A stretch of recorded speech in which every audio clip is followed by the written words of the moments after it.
Welcome everybody to your Friday drive-by where we answer your questions. Do me a favor, get a pen, paper, open your notes on your phone, and get ready to write down a number. But first, let me introduce you to Christian. Hello, everyone. And Coach Cliff. Hello. 8333-ASK-SDR. That's the number. Write that down. 8333-ASK-SDR. Any questions you have, I also would say that you're welcome to submit questions for parts holds, and we will put them that way, right? So yeah. if you have any parts questions that you want answered, call that number and just say, hey, this is for parts, and we'll serve that up. Also, remember, if we play your call on the big show, and we don't play them all, we've nicked some lately, we're going to send you a swag bag, which might be a t-shirt, a hat, coffee mug, notebook, that sort of fun stuff. But most of the time, that isn't something you can buy. You only get it by having your question on the show or attending Top Dog or something like that. But we'll be making parts hold swag, too. Oh, I can't wait for that. Okay, let's go to our first question. I'm a service technician. I have been a service technician for just over 9 years at this point. I'm now 30 years old, and I have a chance to be a shop foreman at a different dealership than I work at now. They're offering me this position, of course, with the incentives and the pay and all that. It's a smaller shop. Maybe we'll be in charge of like 8 guys, maybe 10. My question is, what kind of things can I do or look into or research to prepare myself more for that position? This is my first time being a shop foreman, period. And is there any questions I should actually ask my service manager going into this? How should I get paid as far as like any kind of bonus on top of my base pay? And what tips and tricks can I do to increase productivity?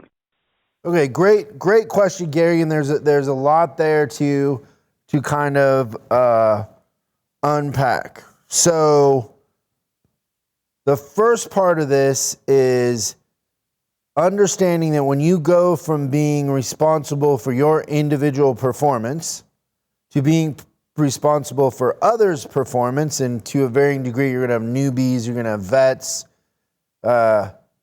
It's harder. Just is. All of us experience that coming up, right? One day it's you can create whatever outcome you want because it's just you versus you. And now all of a sudden you got a bunch of people that aren't as motivated. And probably one of the reasons why you're being promoted is because you're more motivated or more driven than everybody else there. So I would encourage you to do one thing. If you're on our on-demand or in our coaching group, have your manager give you access to the 17 laws of leadership and go through that. And maybe go through it twice because there's a lot in there. But go through the 17 laws of leadership, and you're going to pick up a couple things in there that are going to be crucial to your trajectory here. The other thing that I would say that I see with foremen that happens when you're a really good tech is you fall into the trap of fixing it for them and not teaching them how to fix it. And so you want to create a new way of looking at things or a new way of processing that when a technician comes to you with an issue, you want to be welcoming, you want to be encouraging, but you also want to ask a lot of questions and not let them take shortcuts. So, for example, this will happen to a service manager, right? You'll be sitting in a service manager's office and an advisor will walk in and go, hey, boss, can you call this customer? They're not happy. Now, if Cliff takes that and calls the customers every time somebody does that, how much better do the advisors ever get? 0. Yeah, because he'll do the work for me and I'm going to take the path of least resistance. So when a technician comes to you with an issue, you want to start off by asking, what have they done? What do they think? Have they done all of the steps that they need to do to get to the point where they would have an idea? and don't just give them the answer. This happens a lot when technicians become advisors. They just diagnose in the drive and they kill it because one, they're taking shortcuts. Two, the customer perceives no value in what's going on, and it creates all kinds of problems. And so as a foreman, you want to see yourself as the creator of good technicians, not the fixer of vehicles anymore. Don't fix it for them. Make them do the work no matter how hard it is. And don't be the kind of shop foreman where there's 4 cars lined up at your stall and you're fixing all the problem cars. You're not creating better technicians in your shop by doing that, and you will become the problem very quick. In those scenarios, the foremans that just fix everything become the constraint because now all the problem cars are waiting for you and nobody in your shop knows how to fix a car. They only know how to replace a part. So you got a bunch of part replacers and they don't actually know.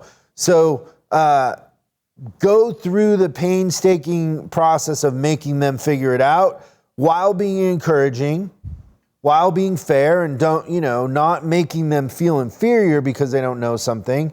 Have the sort of atmosphere where there's no stupid questions, but we're not going to ask the same stupid questions over and over again, right? But we don't want people to be afraid to ask a question because they feel like they should know it and they don't. So that's probably the biggest thing that I see with foremen is they become the constraint because they just fix everything and they don't mentor. Yeah, if you're working on cars, you're not showing anybody how to do anything. I think that's a huge thing. Another thing that popped into my head is you have to really start to build relationship with your team and them to see you as the teacher, not the enforcer. Almost. Like if you're there cracking a whip is a different kind of thing than if you're encouraging people to become the best versions of themselves. There's a balance. For sure. But think the outcome of you being a good foreman is that shop is productive. Bingo. So we're burning through work and the work is quality.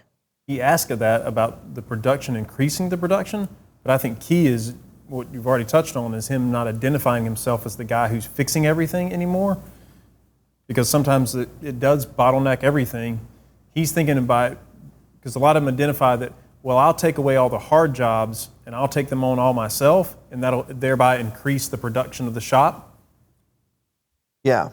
And then a couple other things that I think is, one is like if you looked at your day as 50% of it is mentoring and teaching, the other 50% is focused on the systems and the process. So you should be focused on, as a foreman, you should care about how the vehicles are staged, how the keys are stored, how readily available the cars are, how the advisors are calling customers and the work is conveyed, how long it takes to get an estimate.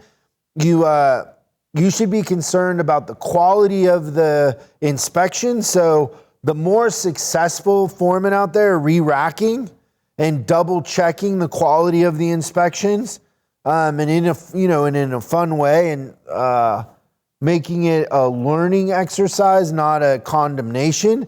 But everybody in their head has the thought that their car could randomly get chosen for re-inspection. And understand one thing, that the guys that take the most shortcuts when they're inspecting are the vets, not the young kids. The vets pencil whip, they know it all. They put the stuff they want to do, but they'll never put tires or a battery corrosion or whatever because they don't want to do it. So don't just re-rack the young kids, because the vets are probably worse than the young kids in my experience. And then get to know the advisors, get to know the parts managers. A really good shop foreman would be at the advisor meeting in the morning, would be involved in the parts department. Don't just create a silo in the back. Your job now is to be walking around and moving around and being available to the advisors and coaching the advisors on how to get better, descriptions, how to do an estimate, creating consistent ways that estimates are created through a SPG or, whatever it is. But as a foreman, those things make your techs more productive. And really understand that good advisors are going to sell more customer pay, and customer pay is going to create more hours that are, those hours are more efficient in the shop for your techs, right? So if, like, we're seeing this more and more with manufacturers, where what's happening is the shop is booked out 3 weeks, and so the customers that are CP go to the independents, and it's just warranty. So now technicians aren't efficient because they're doing nothing but warranty. And the last part I would say, and I don't know if you guys have anything else, is you're a recruiter. To be a good foreman, you have to be the one out there recruiting. And, you know, people want to come work in a shop where the shop foreman's got their back. There's a fun environment. It's positive. We're learning. We're getting better. You play a big role in that. So you got to see yourself also as a recruiter and out there networking, you know, making friends with the tool guys, all that. But filling your shop with talent, you don't want to just leave that to the service manager, because, you know, a lot of times service managers or advisors, they don't know what you know about good technicians. And the worst thing to be, what was that old Parcells thing, is you ask me to cook the dinner, but you don't let me pick the ingredients? Yeah. Was that his quote or whatever? Something like that. You don't want to be in that situation. Like, you want to, you want to be involved in the recruiting also. So what I'm describing is you becoming more, you're going to become a manager very quick if this is your approach. But, you know, there's a handful of foremen over the years that I've seen that think like this. But for the most part, the foreman's the guy, sadly, with 3 cars in their bay waiting, and they're fixing everything. And they got a line of a couple techs waiting to then go to their stall and fix the other thing. They haven't mentored anybody. They feel important because they're fixing everything, but they're actually the constraint. Next question. Hey, Chris. My name is Harry. Number one, I want to thank you for giving me an opportunity to work one of the biggest Ford dealership in Southern California. You guys got me recruited in 2015, and there was about 18 advisors. What we call it as the Yankees or the Lakers of the dealership. It wasn't just another small dealership. Anyways, I got the job. You guys trained me properly, and I was one of their number one advisors. I made way over $200,000. Came in from aftermarket. I'm just going to name it Midas. Now, I took over a small dealership as a fix-up. But the question I have is, I know you guys talk about advisors pay, managers pay. I want to get into shop foreman pay. I want to be educated. How should I pay my shop foreman percentage-wise? By managers, what percentage do I have to be at? Okay, so there's a couple things here that we want to keep in mind. Is there's a point that you need a foreman, right? And that's usually probably for some brands past 12 techs. Under 12 techs, it doesn't make financial sense. There are brands that require you to have one, so you have to do it, but it still doesn't make financial sense even for those brands. So how many techs you have matters in that scenario. Most of the time, the way that I set up a shop foreman pay plan is I pay them a base, and I then pay them so much for hours in the shop, and then I'll pay them a CSI bonus. In some of our more advanced shops, the foreman is paid on a instant inspection, where they're inspecting cars in the drive. And so, how are you paying in that scenario for foreman? Were you paying them by the AR? Yeah, so I paid him a percentage of the AR sales. Yeah, so then that's advanced shop foreman, but they're getting a percentage of the sales they create in the drive through doing inspections. But I would say a base, 50% of their pay is a base. The other 35% is going to be hours. So, depending on the shop, and then 15% is going to be CSI. It is usually a pretty good mix there. As a percentage of gross, I don't have a number for that. Yeah. On the CSI thing, I'm just asking this question. Do you pay the shop foreman on the entire CSI or just like the fixed rate first visit score? It would depend on the brand. Yeah. But it could go either way. Ways. Yeah. I've also seen where your hours is a really, really good one. And then I've also seen a pay plan I thought was really interesting where it was on efficiency, on how many hours they turn in the expected time that they're open, and then a little kicker on recruiting. So like increasing the number of techs, which could be a good thing too. It's like thinking about that as growing and working that into the pay plan.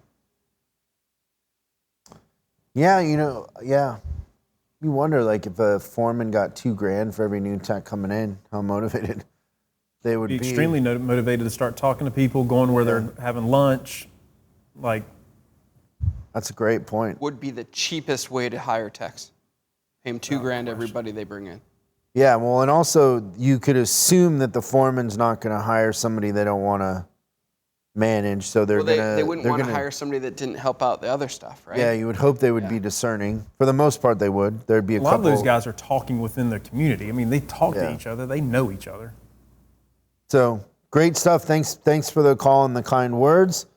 Swag will be sent out. Remember, the number is 8333 Ask SDR, and we will see you again real soon on Service Drive Revolution. Thanks for watching this week's Drive By.